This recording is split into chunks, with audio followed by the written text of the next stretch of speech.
Hello students, आप लोग कैसे हैं। मैं ब्रिजेश कुमार पांडे और ये मेरा प्यारा सा चैनल फिजिक्स स्टडी हब है।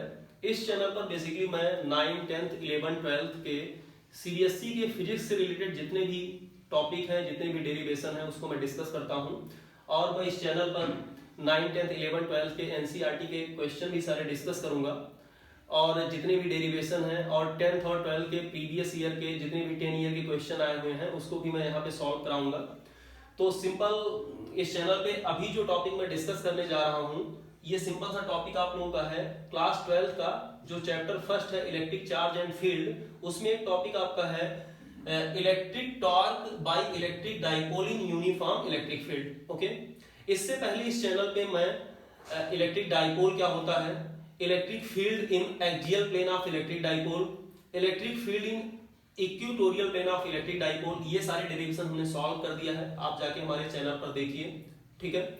और अभी जो पर्टिकुलर टॉपिक मैं डिस्कस करने जा रहा हूँ, ये टॉपिक बहुत ज्यादा इंपॉर्टेंट है आपके एग्जाम, बोर्ड एग्जाम पर्पस से। इस टॉपिक से इसका डेरिवेशन आ जाता है या इलेक्ट्रिक डाइपोल के स्टेबिलिटी अनस्टेबिलिटी पर एक क्वेश्चन बन जाता है, या इलेक्ट्रिक टॉर्क को फाइंड आउट करने के लिए सिंपल आपको सारी वैल्यू गिवन रहती हैं और उस पे आपको टॉर्क फाइंड आउट करने के लिए एक न्यूमेरिकल आ जाता है। तो ये टॉपिक अगर पूरा आप सही से पढ़ लोगे तो आपके 3 to 4 marks, 2 to 3 marks near about आपके तैयार हो जाएंगे। ओके, तो चलिए हम लोग टॉपिक को स्टार्ट करते हैं। टॉपिक को स्टार्ट करते हैं। देखिए इसमें ये टॉपिक है electric torque by electric dipole in uniform electric field. Simple सा मैं एक टॉपिक बता रहा हूं आपको कि यूनिफॉर्म इलेक्ट्रिक फील्ड क्या होता है और नॉन यूनिफॉर्म इलेक्ट्रिक फील्ड क्या होता है। यूनिफॉर्म इलेक्ट्रिक फील्ड का मीनिंग होता है कि एक ऐसी इलेक्ट्रिक फील्ड जिसमें इलेक्ट्रिक फील्ड की स्ट्रेंथ हर पॉइंट पे पूरे रीजन में समान हो। मतलब कहीं भी उस रीजन में आप जाओगे और पर यूनिट एरिया में इलेक्ट्रिक फील्ड की स्ट्रेंथ निकालोगे तो इक्वल आएगा। ओके, लेकिन नॉन यूनिफॉर्म इलेक्ट्रिक फील्ड में region to region electric field vary करती रहती है। ओके, और जहां तक बात करते हैं इलेक्ट्रिक डाइपोल की, तो इलेक्ट्रिक डाइपोल के बारे में आपको पता होना चाहिए। इलेक्ट्रिक डाइपोल एक ऐसा सिस्टम होता है जिसमें 2 इक्वल और अपोजिट चार्ज होते हैं। मतलब चार्ज का मैग्नीट्यूड सेम होता है लेकिन उनका नेचर डिफरेंट होता है। मतलब एक चार्ज पॉजिटिव होता है और दूसरा चार्ज नेगेटिव होता है, कुछ डिस्टेंस पर सेपरेटेड होते हैं और हर इलेक्ट्रिक डाइपोल का अपना एक सेंटर होता है। ओके, और इलेक्ट्रिक डाइपोल का जो डायरेक्शन होता है वो नेगेटिव टू पॉजिटिव होता है। इसको हम स्मॉल p से डिनोट करते हैं। ओके, तो ये कुछ बेसिक चीजें थी इस टॉपिक को समझने के लिए। तो चलिए हम इसमें देखते हैं। यहाँ पर यूनिफॉर्म इलेक्ट्रिक फील्ड को हमने E से डिनोट किया है, यूनिफॉर्म इलेक्ट्रिक फील्ड को हमने पैरेलल लाइन से डिनोट किया है। ये सारी parallel lines uniform electric field को बता रही हैं।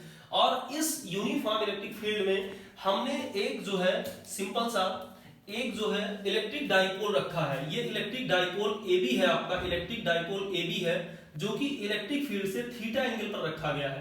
कहने का मतलब ये इलेक्ट्रिक फील्ड है, इलेक्ट्रिक फील्ड का डायरेक्शन ये है, तो इलेक्ट्रिक डाइपोल को हमने ऐसे रखा है और दोनों के बीच का एंगल यहाँ पर कितना है, थीटा है। ओके, तो ये चीज आप ध्यान देना।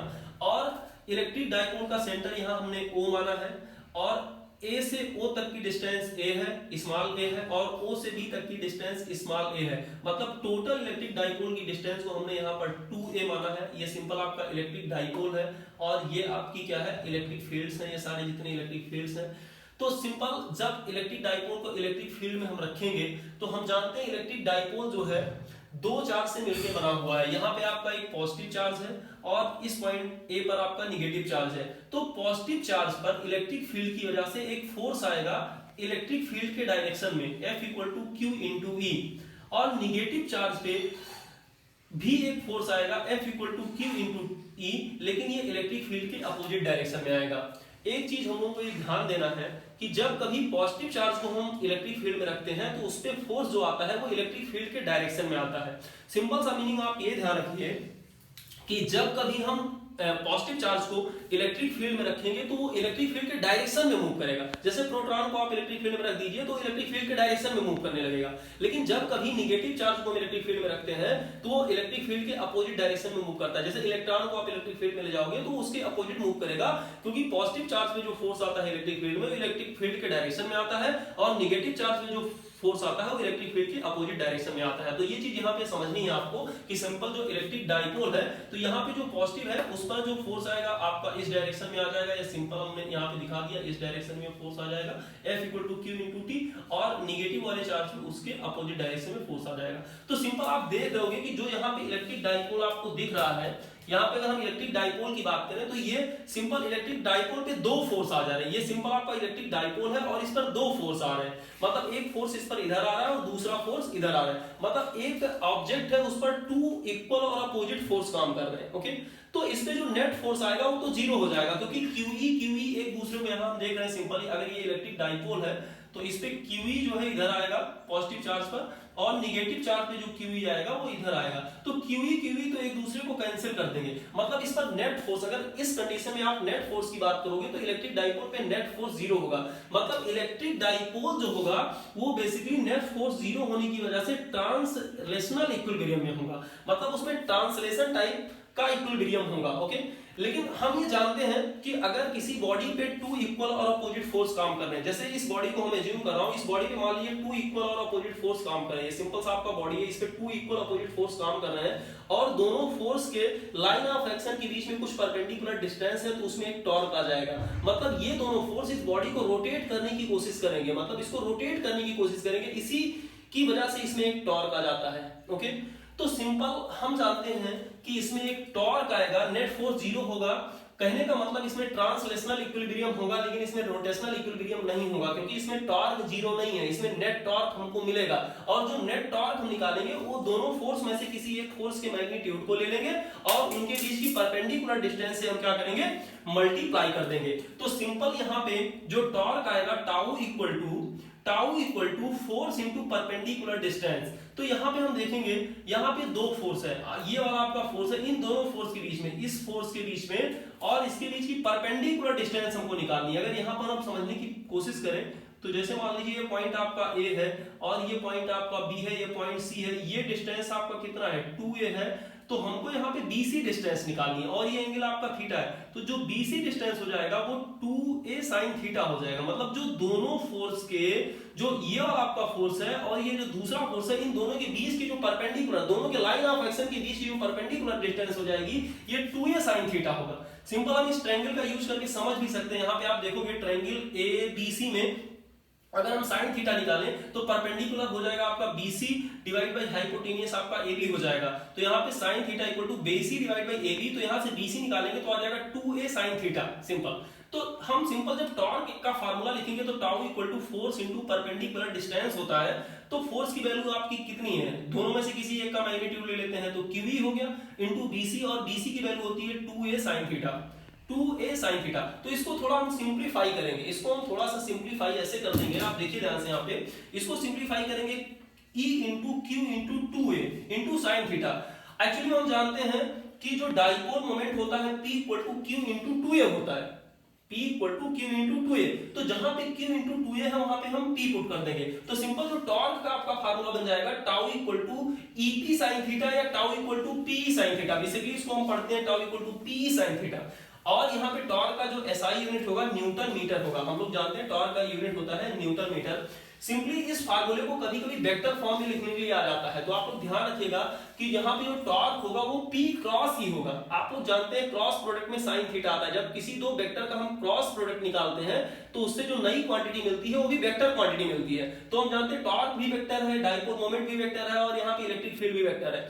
तो सिंपल यहाँ से हम निकालेंगे tau equal to P cross E, मतलब ये इसका वेक्टर फॉर्म है। और इसको हम डायग्राम में ऐसे दिखा सकते हैं, जैसे डायग्राम में आपको दिखाना है तो चीज ध्यान रखिएगा, जैसे मान लो ये मान लीजिए हमारे P का डायरेक्शन है और ये E का डायरेक्शन है, तो राइट हैंड हम थंब रूल लगाएंगे, P क्रॉस E करेंगे तो हमारे डाइपोल मोमेंट का डायरेक्शन डाउनवर्ड डायरेक्शन में आएगा। मतलब ये ब्लैक वाला पेन आपका मान लीजिए इलेक्ट्रिक डाइपोल है और रेड वाला पेन इलेक्ट्रिक फील्ड है, इनके बीच एंगल थीटा है, तो हम right hand thumb rule use करेंगे यहाँ पे और करेंगे P क्रॉस E, तो टॉर्क का डायरेक्शन यहाँ पे देखिए हमने आपको डाउनवर्ड डायरेक्शन में आपको दिखा दिया है। ओके, तो ये सारी चीजें इसमें आपको ध्यान रखना है, इस फार्मूले को ध्यान रखना है। इसके बाद हम एनालिसिस करेंगे कि इलेक्ट्रिक डाइपोल किस कंडीशन में स्टेबल होगा और किस कंडीशन में अनस्टेबल होगा। तो इलेक्ट्रिक डाइपोल की स्टेबिलिटी के बारे में मैं डिस्कस करने जा रहा हूं। तो पहला हेडिंग हम लोग डालेंगे स्टेबल कंडीशन। तो कहने का मतलब इलेक्ट्रिक डाइपोल तब स्टेबल होगा जब आपका इलेक्ट्रिक फील्ड और इलेक्ट्रिक डाइपोल का डायरेक्शन सेम हो। मतलब इलेक्ट्रिक डाइपोल और इलेक्ट्रिक फील्ड को सेम डायरेक्शन में हम रख दें। मान लीजिए ये इलेक्ट्रिक फील्ड है, तो इलेक्ट्रिक फील्ड को और इलेक्ट्रिक डाइपोल को सेम डायरेक्शन में रख देंगे तो दोनों के बीच का एंगल कितना हो जाएगा, जीरो हो जाएगा। तो जब एंगल जीरो होगा तो उस पर्टिकुलर कंडीशन में आप लोग देख रहे हो टॉर्क निकालोगे तो टॉर्क टाउ इक्वल टू क्या हो जाएगा, पी साइन जीरो, और साइन जीरो की वैल्यू जीरो होती है तो टॉर्क क्या हो जाएगा, जीरो। उस कंडीशन में आपका टॉर्क मिनिमम होगा। कहने का मतलब जब इलेक्ट्रिक फील्ड और इलेक्ट्रिक डाइपोल को आप सेम डायरेक्शन में रखोगे, जब थीटा जीरो होगा उस कंडीशन में आपका टॉर्क मिनिमम आएगा, उस कंडीशन में टॉर्क मिनिमम आएगा। और उस कंडीशन में अगर इलेक्ट्रिक डाइपोल की पोटेंशियल एनर्जी हम निकालना चाहें, अभी पोटेंशियल एनर्जी के बारे में मैं आगे डिस्कस करूंगा। इसका फार्मूला आप लोग याद कर लीजिए कि potential energy P cos minus P cos theta होता है। तो जब एंगल थीटा आपका यहाँ पे जीरो है तो अगर यहाँ पे वैल्यू मैं जीरो पुट कर दूंगा तो जो पोटेंशियल एनर्जी हो जाएगा माइनस पी कॉस जीरो 1 होता है, हमको पता है। तो simple potential energy minus P आएगा और इस कंडीशन में पोटेंशियल एनर्जी आपका क्या, मिनिमम होगा। तो अगर आपसे कोई पूछता है कि आपका इलेक्ट्रिक डाइपोल किस कंडीशन में स्टेबल होगा, तो आपका सबसे बेटर आंसर यही है कि इलेक्ट्रिक फील्ड और इलेक्ट्रिक डाइपोल का डायरेक्शन सेम होना चाहिए, मतलब थीटा जीरो होना चाहिए। उस समय टॉर्क आपका मिनिमम होगा और उस समय पोटेंशियल एनर्जी भी क्या होगी, मिनिमम होगी। ये चीज हमको ध्यान रखना चाहिए। जब कभी किसी सिस्टम की एनर्जी मिनिमम होती है तो उसकी स्टेबिलिटी क्या होती है, मैक्सिमम होती है। ओके, तो सिंपल ये कंडीशन याद रखोगे। दूसरा कंडीशन ले रहे हैं, मान लीजिए व्हेन थीटा इक्वल टू 90, ऐसा कोई कंडीशन बनता है, मान लीजिए दोनों के बीच का एंगल 90 है, मतलब ये इलेक्ट्रिक फील्ड का डायरेक्शन है, ये डाइपोल का डायरेक्शन है, दोनों के बीच का अगर एंगल 90 हो जाएगा तो उस कंडीशन में जो टॉर्क आएगा tau equal to P sine 90, और साइन 90 1 होता है। उस कंडीशन में टॉर्क आपका मैक्सिमम होगा। मैक्सिमम वैल्यू जो टॉर्क की आएगी वो आ जाएगी पीई, और जो पोटेंशियल एनर्जी आएगी minus P E cos 90। Cos 90 zero होता है, पोटेंशियल एनर्जी उस सिचुएशन में आपकी जीरो आ जाएगी और ओवरऑल सिस्टम आपका अनस्टेबल होगा, मतलब सिस्टम अनस्टेबल कंडीशन में रहेगा। ओके, तो 90 कंडीशन में आपका टॉर्क क्या होगा, मैक्सिमम। अगर क्वेश्चन आता है कि इलेक्ट्रिक डाइपोल को इलेक्ट्रिक फील्ड के किस एंगल पर रखा जाए जिससे टॉर्क मैक्सिमम हो, तो आप टिक करोगे कि थीटा इक्वल टू आपका 90 होना चाहिए, और उस कंडीशन में उसकी पोटेंशियल एनर्जी सिस्टम की क्या हो जाएगी, जीरो हो जाएगी। अब अगर हम आते हैं अनस्टेबल कंडीशन को डिस्कस करना चाहें तो when theta equal to 180 degree हम रखेंगे। कहने का मतलब इलेक्ट्रिक डाइपोल और इलेक्ट्रिक फील्ड एक दूसरे के अपोजिट हैं। मतलब यहाँ सिंपल आप देख लोगे इलेक्ट्रिक फील्ड के डायरेक्शन को हमने इधर दिखाया है तो इलेक्ट्रिक डाइपोल के डायरेक्शन को इधर दिखाया है, मतलब थीटा इक्वल टू यहाँ पर 180 है। इस कंडीशन में क्या होगा, tau equal to P sine 180, sine 180 zero होता है आपका, तो टॉर्क आपका मिनिमम आ जाएगा, टॉर्क जीरो आ जाएगा। देखिए जब इलेक्ट्रिक डाइपोल को हम इलेक्ट्रिक फील्ड के अपोजिट रखेंगे टॉर्क तो मिनिमम होगा, लेकिन उस समय जो पोटेंशियल एनर्जी हम निकालेंगे electric potential energy minus P cos theta. अब यहाँ पे थीटा की वैल्यू जब हम 180 पुट करेंगे तो ये आ जाएगा पोटेंशियल एनर्जी मैक्सिमम आएगी, पी आएगी आपकी, क्योंकि cos 180 की वैल्यू -1 होती है, यहाँ -1 रखेंगे तो माइनस माइनस प्लस हो जाएगा, तो ये जो पोटेंशियल एनर्जी आएगी ये मैक्सिमम हो जाएगी। अब देखो ध्यान से इसको समझना है, इस कंडीशन में टॉर्क तो आपका मिनिमम आ रहा है। बहुत लोग सोचेंगे कि ये स्टेबल कंडीशन है, नहीं ये अनस्टेबल कंडीशन है। यहाँ पे टॉर्क तो मिनिमम आ रहा है लेकिन पोटेंशियल एनर्जी मैक्सिमम आ रही है, तो हमको एनर्जी के बेसिस पे स्टेबिलिटी और अनस्टेबिलिटी को डिफाइन करना है। जहां पे आपका एनर्जी मैक्सिमम होगा वहां पे स्टेबिलिटी क्या होगा, मिनिमम होगा। तो जब कभी टॉर्क इलेक्ट्रिक फील्ड और इलेक्ट्रिक डाइपोल एक दूसरे के अपोजिट होंगे उस समय टॉर्क तो मिनिमम होगा, लेकिन उस पर्टिकुलर इंस्टेंट पे आपकी पोटेंशियल एनर्जी मैक्सिमम होगी। इसलिए उस कंडीशन में आपका इलेक्ट्रिक डाइपोल सबसे ज्यादा अनस्टेबल होगा। ओके, तो ये चीज आपको ध्यान रखना है कि इलेक्ट्रिक डाइपोल कब अनस्टेबल होगा। इस टॉपिक पर एक क्वेश्चन भी आपका बन सकता है।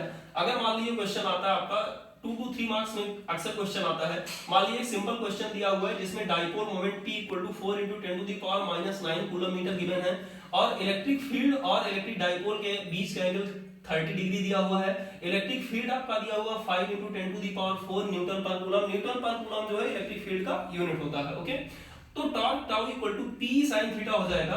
हम यहाँ पे p की वैल्यू पुट कर देंगे 4 × 10⁻⁹, e की वैल्यू पुट कर देंगे 5 × 10⁴, और साइन 30 की वैल्यू 1/2 होती है। तो इसको सिंपलीफाई करने के बाद जो टॉर्क की आपकी वैल्यू आ जाएगी सिंपल 10⁴ न्यूटन मीटर। तो ये सिंपल एक आपका टॉपिक था जिसको मैंने पूरा कवर किया है। इसको अगर आप सही से पढ़ लोगे तो 2 to 3 मार्क्स आपके आ जाएंगे, पेपर में आ सकते हैं।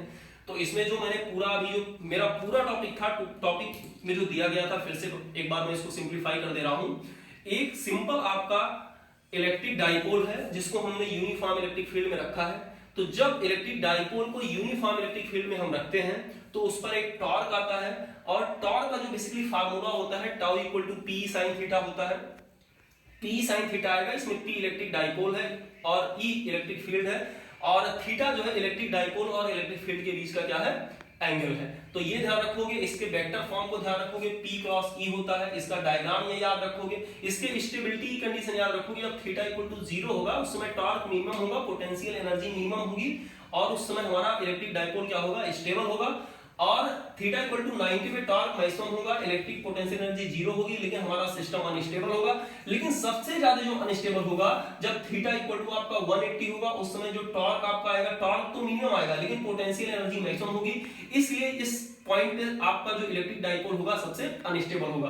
इसमें एक पॉइंट और आपको ध्यान रखना है, जब कभी किसी भी इलेक्ट्रिक डाइपोल को आप मान लीजिए किसी भी एंगल पर रख के छोड़ देते हैं, मान लीजिए इलेक्ट्रिक फील्ड की डायरेक्शन है, मैं किसी पर्टिकुलर एंगल पे इलेक्ट्रिक डाइपोल को छोड़ दूं रखकर, तो इलेक्ट्रिक डाइपोल अपने आप को रोटेट करके इलेक्ट्रिक फील्ड के डायरेक्शन में ले आएगा। मतलब ये नेचुरल फिनोमेना है कि अगर इलेक्ट्रिक डाइपोल को आप फ्रीली इलेक्ट्रिक फील्ड में छोड़ दोगे तो वो हरदम अपने आप को रोटेट करके इलेक्ट्रिक फील्ड के डायरेक्शन में लेकर आएगा, क्योंकि कोई भी सिस्टम है वो अपने आप को स्टेबल कंडीशन में मेंटेन रखना चाहता है। तो इसीलिए इलेक्ट्रिक डाइपोल भी जो है अपने आप को स्टेबल कंडीशन में मेंटेन रखने के लिए कहीं भी किसी भी एंगल पे अगर उसको आप फ्रीली छोड़ते हो तो रोटेट करके वो इलेक्ट्रिक फील्ड के डायरेक्शन में आ जाएगा। Okay, thank you. इस पर आप लोग अगर कोई प्रॉब्लम आ रही है